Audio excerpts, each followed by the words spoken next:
लेकिन इन अल्फाज को इस्तेमाल करके किसी को ढूंढना नामुमकिन हो सका। लाश मिलने के करीबन 4 माह बाद क्लीलैंड को लाश के मुआयने के लिए बुलाया गया। वहां उस शख्स की लाश के हवाले से आखिरी सबूत हाथ लगा।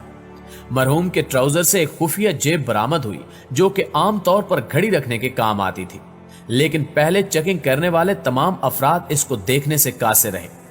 उस जेब के अंदर एक छोटा सा कागज मौजूद था जिस पर ये अल्फाज दर्ज थे, तमाम शुद्ध। वाज़ेह दोस्तों, तमाम शुद्ध फारसी जुबान के अल्फाज हैं जिनके मानी है खत्म हो गया। ये कागज का टुकड़ा न्यूजीलैंड में छपी रुबायात उमर खयाम की किताब से फाड़ा गया था और ये एक ऐसी किताब थी जो 12वीं सदी में जंग के दिनों में मशहूर हुई थी, जिसका अंग्रेजी तर्जुमा बहुत शौक से पढ़ा जाता था। लिहाजा कागज के इस टुकड़े के मिलने के बाद यह समझा जाने लगा कि यह मौत खुदकुशी का नतीजा था, जिसके बाद मरहूम के जिस्म को दफनाना जरूरी हो गया। और इस बात को मद्देनजर रखते हुए कि मुस्तकबिल में लाश की जरूरत दोबारा पेश आ सकती है, इस शख्स को कंक्रीट से बनी खुश्क इलाके की एक कब्र में मुनासिब इदवायात लगाने के बाद सपुर्दे खाक कर दिया गया। 1978 के अवाखिर में कई बार इस शख्स की कब्र पर फूल पाए गए, लेकिन ये फूल कब और कौन रख कर जाता था कभी पता न चल सका, और वो किताब जिससे कागज का वो टुकड़ा फाड़ा गया था न मिल सकी। ये लाश मिलने के 8वें महीने की बात है, जब जनूबी ऑस्ट्रेलिया की पुलिस किताब की तलाश में सरगर्म थी, तो इसी दौरान एक शख्स हाथ में किताब थामे एडिलेड पुलिस स्टेशन में नमूदार होता है।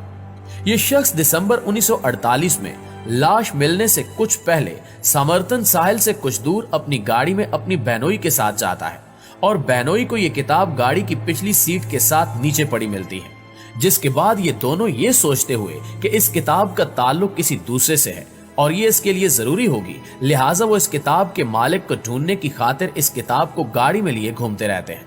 और जब कोई नहीं मिलता तो इनमें से एक शख्स ये किताब लेकर थाने पहुंच जाता है।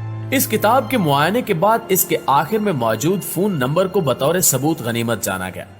इस फोन नंबर के साथ कुछ कोड्स भी दर्ज थे जो सिर्फ मखसूस रोशनी में देखे जा सकते थे। अलबत्ता पता करने पर मालूम हुआ कि नंबर का ताल्लुक एक नर्स से है जो समर्थन साहिल के करीबी रिहाइश पजीर थी। उस नर्स की शनाख्त को हर मुमकिन तरीके से सीगे राज में रखा गया, यहां तक कि उस नर्स का जाली नाम ही आज तक लोगों को मालूम है। नर्स के मुताबिक उसने ये किताब एक दोस्त को बतौर तोहफा दी थी जिसका नाम अल्फ्रेड बॉक्सहाल था, लेकिन हैरत अंगेज तौर पर जब अल्फ्रेड को ढूंढा गया तो ना सिर्फ वो जिंदा था बल्कि नर्स की जानिब से बतौर तोहफा दी गई किताब बिल्कुल दुरुस्त हालत में उसके पास मौजूद थी। लिहाजा एडिलेड पुलिस के माहिर की जानिब से लिखी गई पुलिस रिपोर्ट इन अल्फाज पर खत्म होती है कि मैं नहीं जानता कि मरने वाला कौन था, मैं नहीं जानता कि इसका ताल्लुक कहां से था और मैं नहीं जानता कि इसकी मौत की वजह क्या थी। नाज़रीन गिरामी, आने वाले बरसों में इस केस पर कई बार कोशिश की गई कि उस शख्स का सुराग लगाया जा सके और गालिब गुमान यही था कि नर्स मरने वाले को जानती थी, लेकिन इस बात का इकरार करने से घबराती थी। बाद के बरसों में प्रोफेसर डेरिक एबट नामी शख्स ने नर्स का खोज लगाया, जिस पर इल्म हुआ कि उस औरत का एक बेटा है जिसकी शक्ल बहुत हद तक मरने वाले से मिलती है। लिहाजा गुमान यही है कि वो शख्स नर्स के बेटे का बाप था। यह भी कहा जाता है कि यह थ्योरी गलत है और उस नर्स का मरने वाले से कोई ताल्लुक नहीं था, लेकिन क्या ऐसा मुमकिन है कि एक शख्स खुदकुशी करे और वो भी एक ऐसे जहर से जिसका कोई सुराग न मिल सके? यह भी कहा जाता है कि वो एक खुफिया एजेंट था। अल्फ्रेड बॉक्सहाल का ताल्लुक भी इंटेलिजेंस से था और वो भी एक ऐसे जमाने में जब एडिलेड के करीब बरतानिया की खुफिया तरीन रॉकेट टेस्टिंग फैसिलिटी मौजूद थी। इस नामालूम शख्स का ताल्लुक कहां से था और ये कौन था, 71 बरस बाद भी ये गुत्थी अभी तक सुलझ नहीं सकी और ना ही किसी को ये मालूम हो सका कि इसकी मौत